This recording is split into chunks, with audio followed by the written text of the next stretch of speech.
Assalamualaikum warahmatullahi wabarakatuh. Perkenalkan, saya Arasita Putri Ardian Hamzah, NIM 12111251134. Di sini saya akan mempresentasikan makalah etika bisnis kontemporer sebagai syarat untuk ujian akhir semester, di mana dosen pengampu Dr. Farida Yuliati, SHSEMM, dengan judul makalah Artificial Intelligence dan Dilema Etik Pengambilan Keputusan Bisnis pada Rumah Sakit Swasta. Analisis berdasarkan Ethics, Business Ethics, Stakeholder Theory, Good Corporate Governance, ESG, Hak Konsumen, dan Prinsip Bioetik.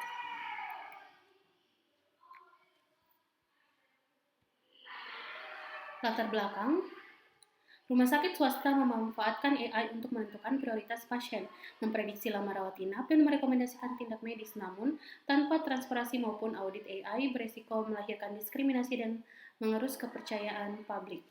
Ada efisiensi versus etika, yang dimana AI dipakai demi efisiensi biaya, namun mengorbankan keadilan pelayanan bagi pasien BPJS dan lansia. Yang kedua, tanpa audit dan transparansi, algoritma tidak pernah diperiksa ulang, dan pasien tidak diberitahu bahwa keputusan sebagian dibuat oleh AI. Yang ketiga, perlu analisis multi perspektif, yang dimana dibutuhkan tinjauan ethics, bisnis etik, GCG, ESG, hak konsumen, dan bioetika sekaligus. Rumusan masalah. Yang pertama, apa permasalahan etika yang muncul dalam penggunaan AI pada rumah sakit tersebut? Yang kedua, bagaimana analisis kasus berdasarkan ethics, business ethics, stakeholder theory, GCG, ESG, hak konsumen, dan serta justice, benevolence, dan non-malevolence. Yang ketiga, apa risiko bisnis yang ditimbulkan akibat penggunaan AI yang tidak etis? Yang keempat, bagaimana alternatif solusi dan strategi implementasi agar penggunaan AI berjalan secara etis dan bertanggung jawab? Tujuan penelitian yang pertama, menganalisis permasalahan etika penggunaan AI dalam pelayanan kesehatan. Yang kedua, mengkaji kasus berdasarkan teori etika bisnis dan tata kelola perusahaan. Yang ketiga, mengidentifikasi dampak terhadap stakeholder dan risiko bisnis. Yang keempat, menyusun rekomendasi implementasi AI yang etis, transparan, dan berorientasi pada keselamatan pasien. Ringkasan dan kasus. Sebuah rumah sakit swasta besar mengimplementasikan AI untuk menentukan prioritas pasien, memprediksi lama rawat inap, menentukan layanan premium, dan merekomendasi tindakan medis yang dimana demi efisiensi operasional dan penurunan biaya pelayanan, sehingga ditemukan kemudian pasien BPJS memperoleh skor prioritas lebih rendah, pasien usia lanjut lebih sering ditolak, algoritma tidak pernah diaudit, pasien tidak diberi tahu peran AI dalam keputusan. Manajemen ini berdalih seluruh keputusan didasarkan pada efisiensi biaya operasional. Kasus ini memicu kritik publik karena dianggap diskriminatif dan tidak transparan. Kasus dan analisis kasus, di mana identifikasi permasalahan etikanya. Yang pertama, diskriminasi terhadap pasien BPJS dan lansia. Yang kedua, tidak adanya transparansi mengenai penggunaan AI. Yang ketiga, tidak adanya audit terhadap algoritma AI. Yang kelima, pelanggaran hak pasien untuk memperoleh informasi. Kemudian, efisiensi biaya ditumakan di atas keselamatan pasien. Potensi bias akibat data pelatihan tidak representatif. Yang ketujuh, berkurangnya peran dokter dalam keputusan klinis. Analisis teori yang berdasarkan ethics, pelanggaran prinsip-prinsip dasar etika kecerdasan buatan, di mana ada fairness, yang di mana algoritma memberi skor prioritas lebih rendah bagi pasien BPJS dan lebih sering menolak lansia. Algoritmik bias dari data historis yang bias atau fungsi objektif yang mengutamakan efisiensi biaya.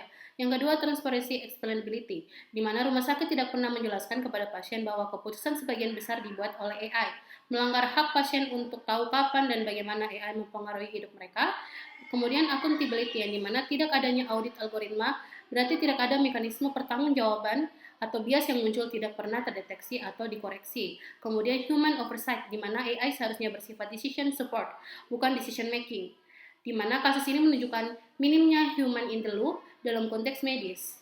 Kemudian business ethics, di mana alasan efisiensi biaya operasional mencerminkan utilitarianisme sempit yang mengabaikan dampak moral terhadap individu. Yang pertama ada trade-off tidak etis, yang dimana terjadi pertukaran yang tidak etis antara profitabilitas dan tanggung jawab terhadap pasien. Kemudian fiduciary duty, yang dimana rumah sakit sebagai institusi pelayanan publik memiliki kewajiban lebih tinggi dibanding perusahaan komersial biasa karena menyangkut keselamatan jiwa. Kemudian honesty dan good faith, di mana menyembunyikan peran AI dari pasien, melanggar prinsip kejujuran dan itikat baik dalam relasi penyedia layanan konsumen. Kemudian stakeholder theory, menurut Edward Furman, di mana perusahaan wajib mempertimbangkan kepentingan seluruh pemangku kepentingan, bukan hanya pemegang saham. Kemudian ada stakeholdernya di mana ada pasien BPJS di mana dampaknya prioritas lebih rendah, kepentingan yang diabaikan adalah hak atas layanan yang setara. Kemudian yang kedua ada pasien lansianya yang di mana dampaknya lebih sering ditolak sehingga kepentingan yang diabaikan adalah hak atas perlindungan kelompok yang rentan. Kemudian yang ketiga ada publik masyarakat, dampaknya kepercayaan terhadap rumah sakit menurun sehingga kepentingan yang diabaikan adalah hak atas transparansi layanan kesehatan. Kemudian regulator adalah dampak yang tidak dilibatkan dalam audit. Kemudian kepentingan yang diabaikan itu kepatuhan terhadap standar etika dan hukum.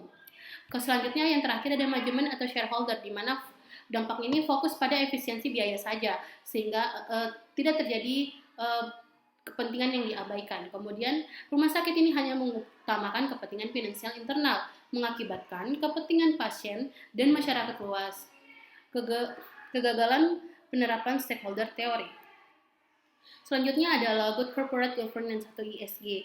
Good Corporate Governance ada transparansi yang dimana tidak ada keterbukaan informasi, penggunaan AI kepada pasien, kemudian accountability, tidak adanya audit algoritma, tidak ada pihak yang bertanggung jawab atas bias, kemudian responsibility atau RS lalai terhadap kepatuhan sosial dan etis, kemudian fairness, perlakuan berbeda terhadap pasien BPJS dan lansia bertentangan dengan prinsip kesetaraan. Kemudian itu ESG, Social dan Governance, di mana sosial diskriminasi kelompok rentan, yaitu BPJS dan lansia, sehingga melanggar pilar sosial ESG, Health Equality dan Non-Discrimination. Kemudian ada Governance, di mana ketiadaan audit, pengawasan, dan pengelaporan sistem AI menunjukkan lemahnya governance.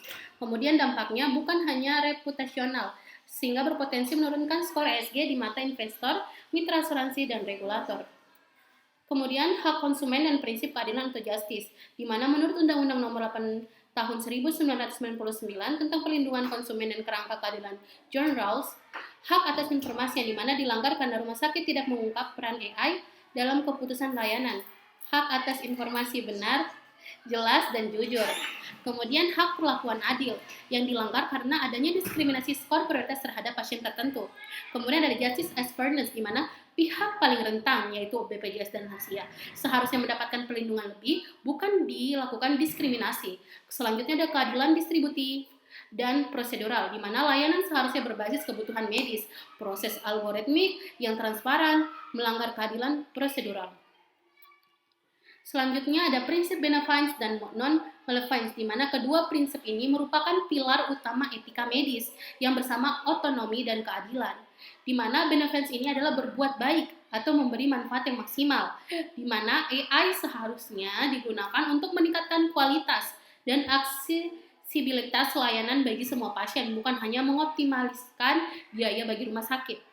Kemudian non-malevolence atau tidak merugikan, do no harm, di mana penolakan layanan pada lansia dan skor kualitas rendah bagi pasien BPJS berpotensi menyebabkan keterlambatan penanganan medis yang membahayakan nyawa. Konflik ini muncul karena rumah sakit menempatkan efisiensi biaya di atas kesejahteraan pasien, padahal kesejahteraan pasien harus menjadi prioritas utama institusi kesehatan. Kemudian untuk rekomendasi kebijakan, yang pertama ada tata kelola penggunaan AI atau governance, di mana ada komite etika AI, di mana struktur multidisiplin, dokter, ahli etika, data science, perwakilan pasien, hukum, yang menyetujui setiap sistem AI baru dan melapor ke direksi atau dewan komisaris. Selanjutnya ada kebijakan human in the loop, di mana AI hanya sebagai decision support. Setiap rekomendasi wajib divalidasi tenaga medis dengan hak override yang terdokumentasi. Selanjutnya ada standar data performance, di mana audit data pelatihan untuk mendeteksi bias historis, penerapan data minimization, dan purpose limitation. Selanjutnya ada klasifikasi risiko AI, di mana sistem yang menentukan prioritas hidup pasien masuk kategori risiko tinggi dengan pengawasan paling ketat, mengacu pada EU AI dan AI. Selanjutnya ada kebijakan etika digital dan mekanisme audit. Yang pertama ada kode etik penggunaan AI, mengatur finance, transparansi, accountability, privacy, dan non-discrimination di seluruh penggunaan teknologi digital rumah sakit. Selanjutnya ada non-diskriminasi eksplisit, larangan status pembiayaan, usia, dan latar belakang sosial ekonomi sebagai variabel penurun prioritas layanan.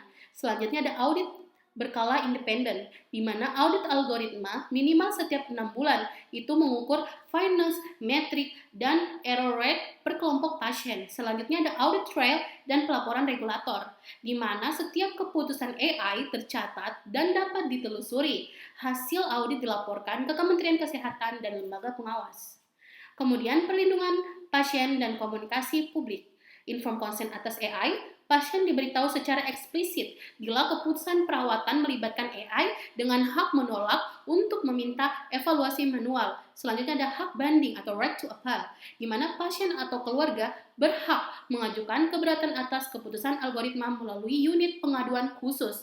Selanjutnya ada pengakuan transparansi publik, di mana pernyataan resmi mengakui temuan bias disertai komitmen perbaikan, serta publikasi berkala hasil audit fairness-nya.